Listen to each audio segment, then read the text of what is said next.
publication copy of a book called 1 Second After. I hope it does get published. I think the American people need to read it. It was the story of a ballistic missile EMP attack on our country. The weapon was launched from a ship off our shore, and then the ship was sunk so that there were no fingerprints. The weapon was launched about 300 miles high over Nebraska, and it shut down our infrastructure countrywide.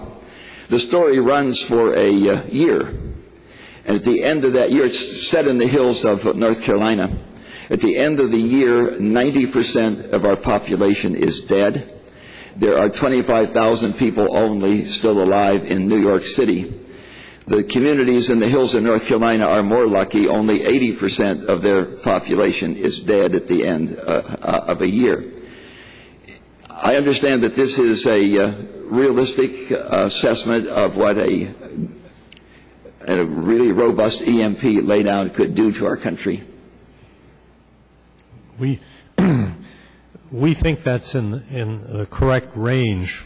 We don't have experience with losing the infrastructure in a country with 300 million people, most of whom don't live in a way that provides for their own food and other needs. We can go back to an era when people did live like that. That would be 10% would be 30 million people, and that's probably the range where we could survive as basically a rural economy.